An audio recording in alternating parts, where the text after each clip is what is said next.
Hola, mi nombre es Fabricio Mejía Madrid y esta es mi colaboración semanal para Sin embargo, que se llama Ministros Golpistas. 7 personas quisieron sustituir a nuestra soberanía, a la Cámara de Diputados, a la de Senadores, más de la mitad de los congresos de los estados de la República y a la presidenta. Lo hicieron con un argumento fofo, incoherente y endeble. Que hay una parte de la Constitución que ellos llaman pétrea, es decir, de piedra, es decir, inamovible. Y que hay, por lo tanto, otra guanga, mollejuda, que no importa si se modifica o no. El primer problema es que nunca dijeron cuáles son esas partes de piedra o las otras flojas y guangochas. Si suponemos que la parte de piedra es que los juzgadores no deben de ser electos, pues ni siquiera ellos mismos, los ministros golpistas, lo consideraron pétreo. En su propuesta, el ministro González Alcántara Carrancá dice que los jueces elijan y que los ministros no. Es decir, dentro de lo pétreo hay una parte guanga también. Lo de piedra no lo es tanto, según estos 7 truanes, porque son esos principios de la Constitución que ellos dijeron intangibles, que no son normas escritas, que no se les puede subrayar o ponerles un dedo para seguir su lectura. Según ellos, lo que es inamovible realmente no puede ser citado ni ponerle un número de un artículo constitucional. Es como si la Constitución fuera Dios, o un fantasma que recorre los pasillos de la corte, el espectro sobrenatural que solo estos 7 han visto y que dicen proteger. Para el resto, es decir, nosotros el pueblo y sus mayorías en el Congreso y en el Ejecutivo, la Constitución es un libro, aprobado en nombre de todos y que se tiene que obedecer. Para ellos es un espíritu chocarrero que habita en un lugar del que solo ellos tienen llave. La discusión, se los digo, fue vergonzosa. En algún momento, el licenciado Aguilar Morales estableció que lo aprobado por todo mundo, menos por estos 7 personajes, no era parte de la Constitución. Pero quizás el que se voló las bardas cargando una bolsa de fideicomisos ilegales en el hombro fue Ortiz Mena. El que se burló de nosotros con sus amigos en Harvard. Hizo una serie de diferencias de palabras para tratar de separar lo que no le gusta y dejar lo que sí. Su función no es esa, señor Ortiz Mena. No estamos en el MasterChef, sino en el pleno de una Suprema Corte. Pero él probaba sus cucharones e iba diciendo que unas cosas eran reformas y otras destrucciones, a las que llamaba sustituciones, y citaba leyes en Taiwán y en Perú, ese país tan democrático que hasta la fecha lo gobierna una señora que dio un golpe de estado. Dijo Ortiz Mena que la Constitución debe ser la misma antes y después de una reforma. O sea, que privatizar el petróleo no era ni siquiera por el nombre pétreo, y la Constitución siguió siendo la misma después del Pacto por México. O que la desaparición del ejido, cuando Salinas, tampoco la modificó en su parte sustancial, pétrea. Él habló de esencia, de identidad, como si la Constitución fuera una persona. Habló de independencia, como si fuera un país. Luego se fue contra la idea de que los representantes no representan la soberanía popular.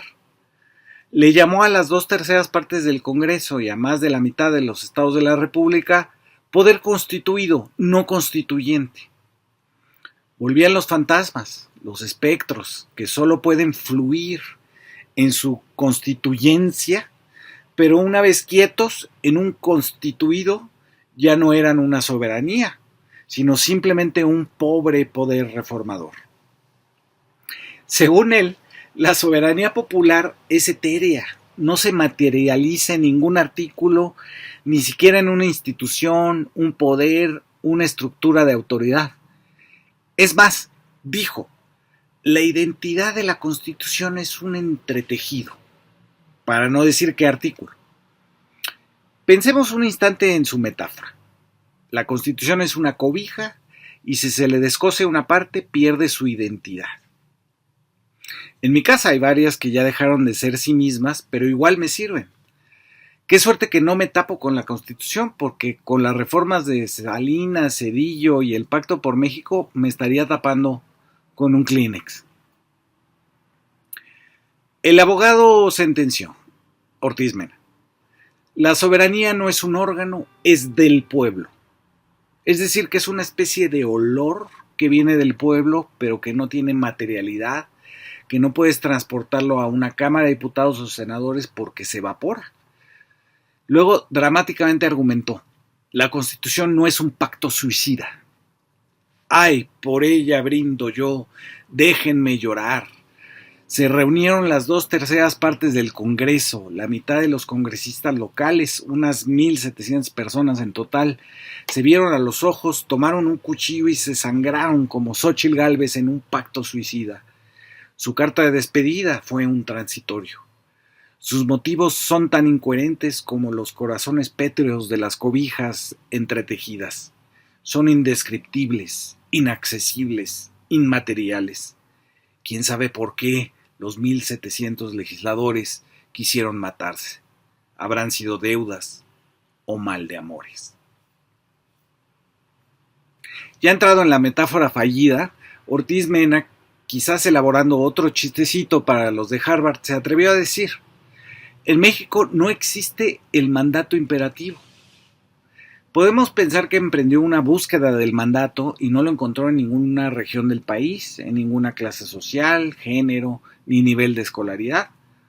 Para él no es mandato que la elección de jueces haya sido una propuesta de la campaña de Claudia Sheinbaum y que esa propuesta ha sido la más votada en la historia del país, 36 millones de votos.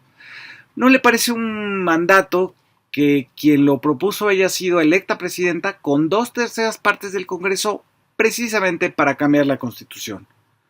No lo encontró Ortiz Mena y dice que no existe en México. Según él, se puede reformar, pero no sustituir. Y pasó a dar unos ejemplos de sistemas de justicia muy reconocidos en el mundo, como la India, Belice y Colombia, aunque no explicó por qué los tomaba de ejemplos, o yo ya no le entendí. Porque hay que decir que no es que no sepamos de derechos, sino que los ministros se expresan mal, no se dan a entender, viven en una oscuridad donde las frases, en vez de iluminar, sueltan humo de camión. Norma Piña dice que ningún órgano está por encima de la Constitución, ningún consenso está facultado para derogar los principios fundamentales que nos definen como una república laica y federal. No dijo en qué momento elegir jueces le quita lo federal o lo laico al Estado mexicano. Simplemente unió una cosa con la otra sin siquiera ponerle engrudo. También Norma Piña hizo una bonita paradoja. Ahí les va. Si el Congreso es soberano y no necesita de las 2/3 partes, pero sí está constituido por las 2/3 partes, entonces sí tiene un límite, que es precisamente tener las 2/3 partes.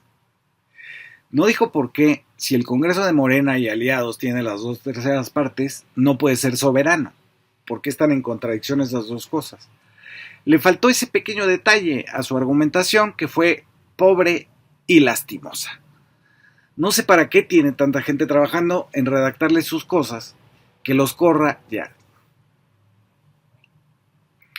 Pero todo esto que les digo no tenía nada realmente que ver con el primer punto, que era el que se había puesto a discusión. Lo era en cambio si los partidos políticos podían impugnar una reforma constitucional que no tiene que ver con ellos. Norma Piña había dicho que sí, que electoral y partidista eran lo mismo. Es decir, aquí, en vez de separar, juntaron ambas cosas. Según la señora Piña, todo lo electoral tiene que ver con los partidos. Así, Alito se podría meter en la elección del comité de padres de familia de tu escuela. Así de estúpido. Ortiz Mena, como siempre, fue más allá y habló de que todo lo democrático tiene que ver con los partidos. No, si por ellos fuera la salud, tendría que ver con los partidos. Imaginemos que la democracia sindical o universitaria, donde se eligen rectores, por ejemplo, tuviera que ver con Alito y Marco Cortés. Pero, un momento, en Coahuila sí tenía que ver hasta con las notarías. Cuando Pérez Dayán se pasó del lado de que no procedía que los partidos pidan anulaciones para cosas que no tienen que ver con la elección entre partidos, Norma Piña sacó el as bajo la manga. Ya no son 8 votos los que se necesitan, sino 6. Incluso aventándose una de Caram, propuso pensarlo porque yo creo que estamos cansados. Llevaban nada más 4 horas de discusión. La ministra Lenia Batres dijo: ¡wow! 6 votos para anular la Constitución. ¡Wow! Después de un receso de 1 hora, en que esta columna tuvo que sacar a pasear al perro, hacer de comer y lavar los trastes, regresaron a discutir y a votar cuál es la mayoría de 11. Son 11 ministros. De verdad, regresaron a votar las matemáticas. Unos creen que son 6 y otros que 8. Yo personalmente creo que la mitad más 1 de 11 es 7, porque no se puede dividir a un abogado por la mitad. Pero solo es mi opinión, con las matemáticas que me enseñaron en la primaria. Los ministros, tan estudiados en Harvard, a lo mejor opinan otra cosa. Y lo hicieron. Ríos Farhat, Norma Piña, Lainez Potisek. Pero hay que decirlo, los ministros golpistas perdieron. Ni las matemáticas los favorecieron. Aún así, no quisieron llamarle derrota. Dijo, muy dolido, Ortiz Mena, que ya no se reía, como en Harvard, de todos nosotros. Dijo: se desestiman los conceptos que plantearon las partes, por eso no es válido o inválido. Desestimar no es dar invalidez. Lo sucedió el ponente, ese prohombre de las leyes y sus interpretaciones, González Alcántara Carrancá, quien dijo sin miedo a lo obtuso: la reforma es válida sin necesidad de nuestro reconocimiento. Quién sabe entonces para qué se habían reunido. El proyecto solo proponía invalidar, pero no reconocer la validez porque es válido. Clarísimo, González Alcántara Carrancá, por ella brindo, déjenme llorar. En el mundo normal, cuando algo no es válido, pues es inválido. Pero no en el mundo de estos jueces, solo se desestima. No quisieron reconocer que la derrota de los partidos, de los intelectuales, de la Marea Rosa, del Junior Tóxico, de Xóchitl Gálvez y de Piña les tocaba profundo en su corazón pétreo. Solo hicieron un puchero y dijeron: se desestima, no porque sea válida o inválida, sino porque así duele menos. Visiblemente molesta, Norma Piña regañó a las ministras que ya se estaban despidiendo antes de que ella concluyera la sesión y tocara con su martillito para indicarlo. Estaba muy enojada porque la Constitución es la Constitución y no pudo hacer nada para hacerla pasar por un fantasma con la que ella y sus 5 ministros hablan por las noches y hasta se mandan WhatsApps. Saliendo, Luis Aguilar Morales salió a agradecerles a los trabajadores huelguistas su apoyo. Dijo: pero no se dieron las cosas. La verdad, estamos tristes porque tratamos de hacer más. No fue lo suficiente. Son ustedes el alma del Poder Judicial y, por tanto, del México democrático e independiente. Parecía a estos futbolistas a los que no se les dieron los resultados.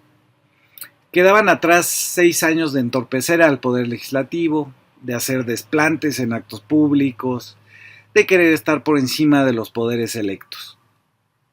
Quedaban atrás la huelga todo pagada de los trabajadores de los juzgados, los plantones que me hicieron perder 3 citas de trabajo. Quedaban atrás la propia propuesta de Norma Piña a destiempo. Quedaba atrás la propuesta de Alcántara Carrancá de que se eligieran unos y no otros. Quedaron atrás esos que dijeron que esa propuesta de Alcántara era un punto para negociar, cuando el tiempo de negociar había pasado en junio, en los foros a los que no quisieron asistir. Quedaba atrás todo el primer litigio del cambio de régimen en México. quedaba afortunadamente atrás. Pero no lo olvidaremos. El golpismo de los medios, de los opinadores, de los jueces, de los ministros, queda ahí en nuestra memoria colectiva. En aquellos meses en que quisieron suplantarnos, porque nuestro voto, quién sabe por qué lo dimos, nosotros los plebeyos, los que no deberíamos de hablar de derecho porque no somos doctores en Harvard. Atrás. Muchas gracias por escuchar.